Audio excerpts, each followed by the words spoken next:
Hello viewers, this is Usama Khurshid Khan in program State Affairs. We are witnessing that the international politics is continuously changing, and eventually it is not even the static. We have witnessed that in the 21st century the world order has been changed various times. Eventually, back there before the World War I, it was the multipolar world order.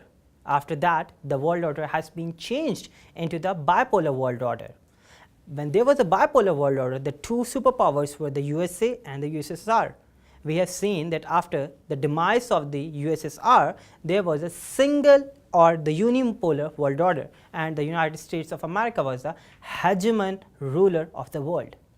Now we are witnessing that there is a multipolarity in the world, and due to that multipolarity, we have seen the major changes occurring in the United States foreign policy. We have seen that the United States of America is eventually going against their own values, against their own norms, against their own normative structure. The shared intersubjectivity has been deceased by the United States of America.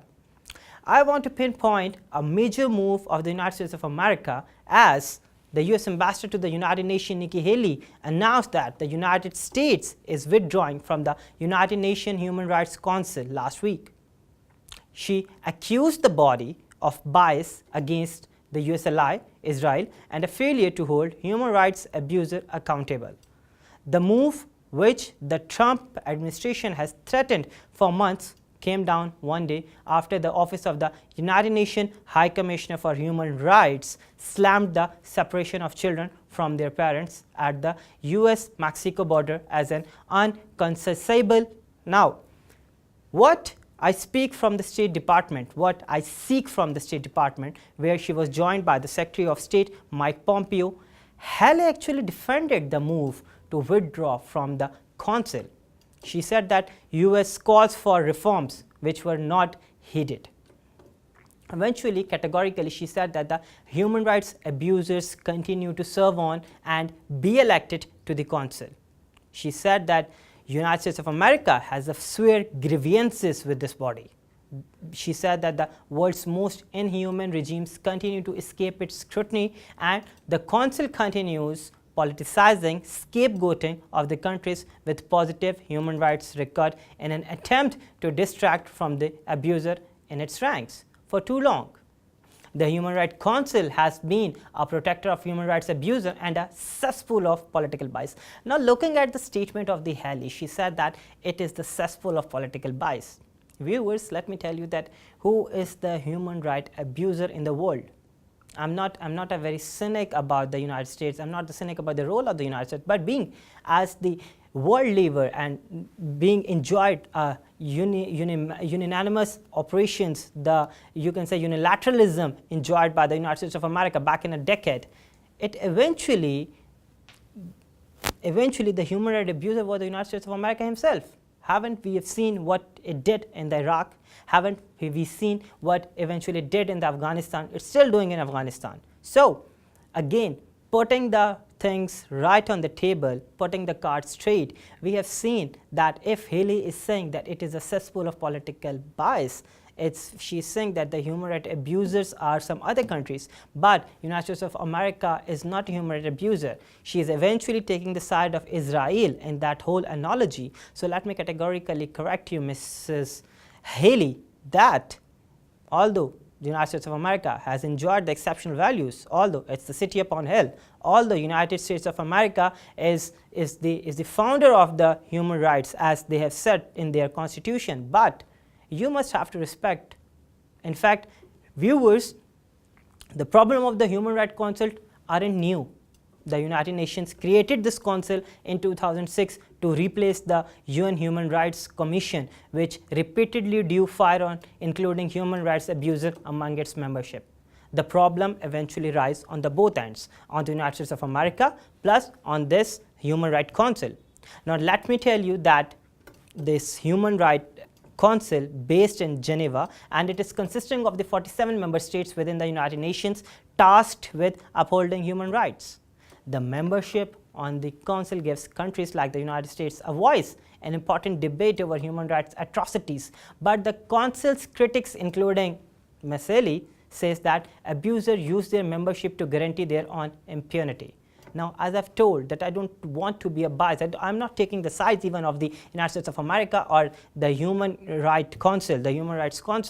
Eventually, I am making the making the facts very straight. And here let me tell you that the Vice President Mike Pence tweeted a statement on which I'll analyze the whole statement. He said that today the US took a stand against some of the world's worst human rights violators by withdrawing from the United Nations Human Rights Council.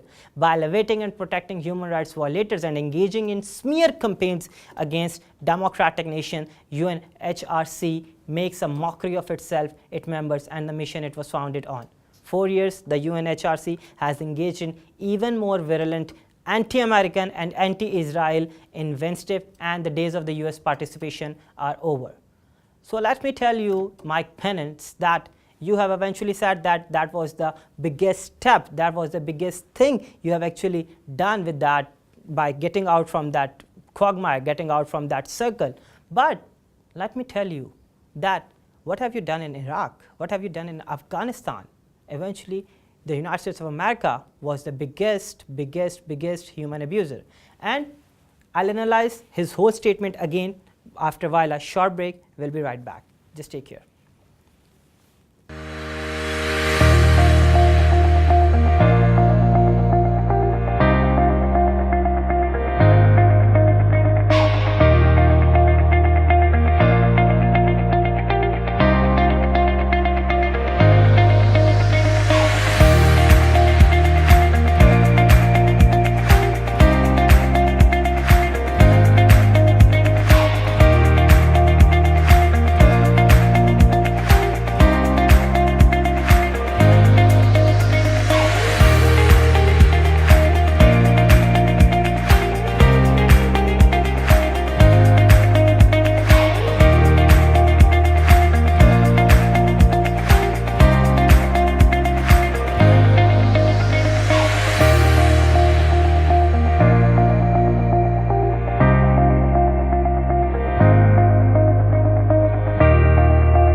Welcome back, viewers. So, as I was discussing the statement of the Mike Pence, the ex-Vice President of the United States of America, let me tell you, Mr. Pence, that what have you done? What have the United States of America have done in the Middle East, in Afghanistan, back into the, if you go towards the Soviet war, what they have done? They've eventually shredded the concept of human rights by their own military. So do not talk about the human rights. You are actually being biased because the United Nations, that the Human Rights Council eventually criticized Israel's and Israel forces occupation on the Palestinian state. It eventually criticized them because they are doing some very outrageous things over there. So overall, the whole world is actually disappointed by the move of the United States of America. Even the UN expressed the disappointment. The Secretary General would have much preferred for the United States to remain in the Human Rights Council. And in response to as the United States said that they are eventually withdrawing from the Human Rights Council, so the General Secretary of the Human Rights said that the human rights architectures plays a very vital and important role in the promotion and protection of human rights worldwide. So the United States of America should not leave the group, should not leave that circle. The move was but immediately condemned by a dozen charitable groups who wrote to Mike Pompeo to say that they were deeply disappointed with the administration's decision to withdraw the United States from the United Nations Human Rights Council, the premier intergovernmental human rights body at this global level. Let me tell you that what actually Salil Shetty, the Amnesty International's Secretary General, said on this withdrawal. She said that once again President Trump is showing his complete disregard for the fundamental rights and the freedom of the United States claims to uphold, while the Human Rights Council is by no means perfect and its membership is frequently under scrutiny. It remains an important force for the accountability and justice. So let me tell you that the US withdrawal from the Council follows effort by Haley and the US delegation to implement reforms including more stringent membership criteria and the ability to remove the members with egregious human rights records.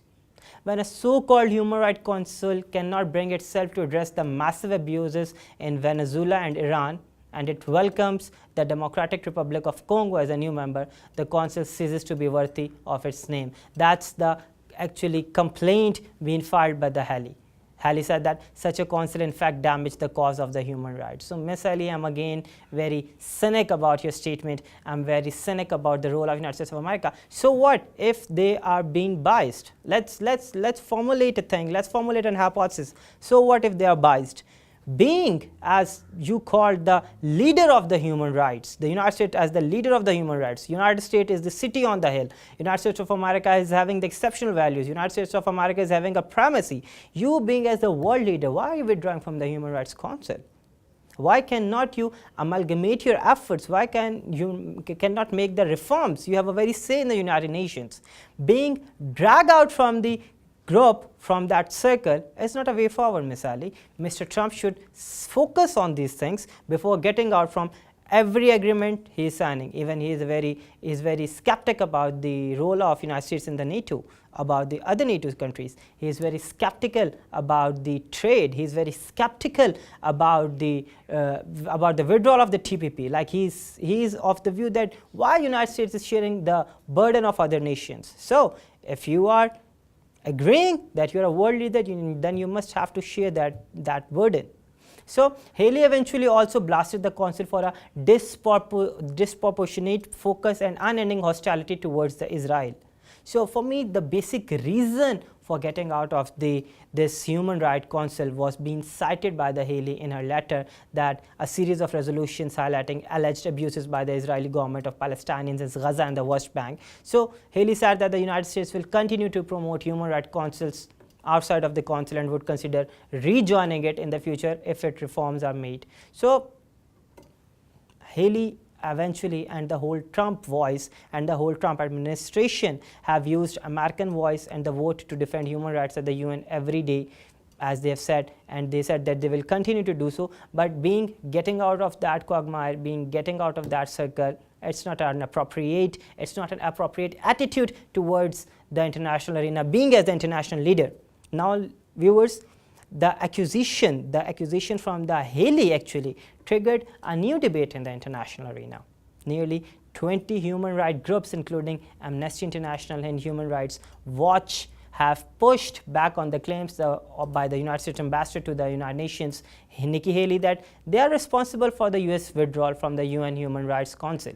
Now let me tell you that that 18 groups said the decision to withdraw from the Geneva-based council was that of the US administration alone. They stressed that they are independent organizations that do not work on the behalf of any government, and they do not take any dictation from any government, and their goal continues to strengthen and support reform efforts that are ongoing in Geneva to reform the council. These groups were responding directly to the Wednesday letter, which has been written by the Haley to the UN for the US decision to withdraw its membership. Haley clearly accused the NGOs of undermining attempts to improve the Human Rights Council and playing a deconstructive role for the human rights. You put yourself, Haley actually eventually said that you are putting yourself on the side of the Russia and China and oppose the United States on a key human issue. So what we devised from this changing in international arena is two major parts. And the number one is that the Trump administration was not alone in its criticism on the membership of the Human Rights Council. So what went wrong actually? The new selection process did not improve the charter of the council, and I'm very much agreed with the Trump administration on this take.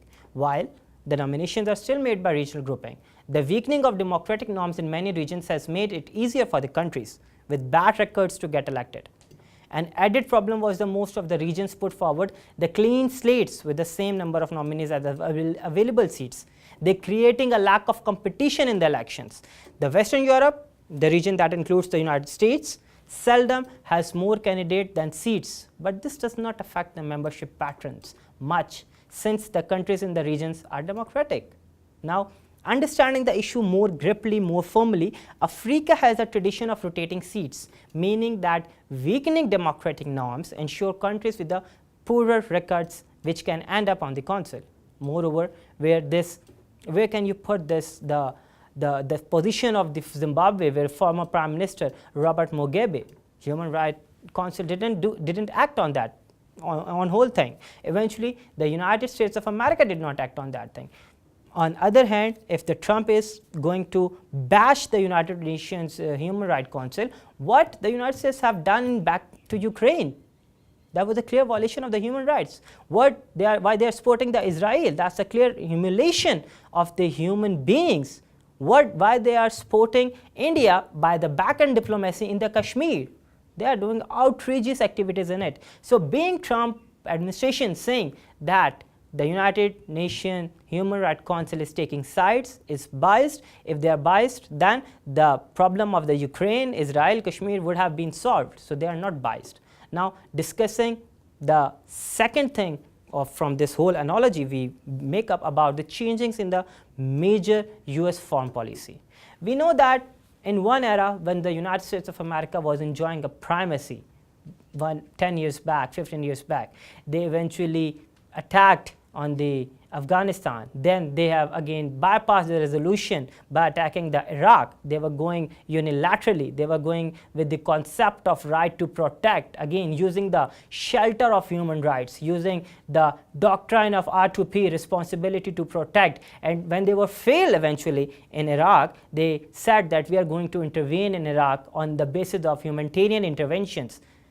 You were the father of humanitarian intervention, and now you're getting out from that Human Rights Council. Now this is a very insane move by Trump administration, and overall just not categorically getting to the point that they are getting out from the United Nations Human Rights Council.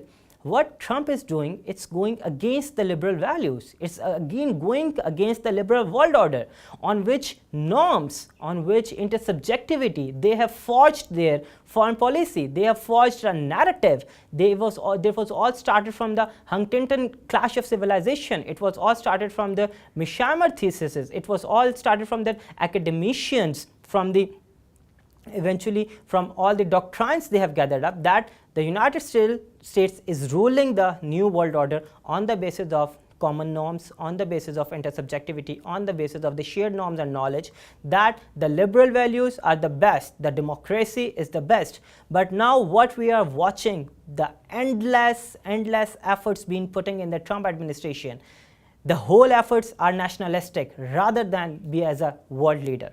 So what? It is eventually a demise of the United States being as a world leader, or it is dispersing its powers, or it is denouncing its power, its role as a human, as a role of the world leader. We have seen that it eventually pulled out from the TPP, it eventually pulled out from the North Korea. It eventually said that North Korea is not a rogue state now. The century of the summit has been done.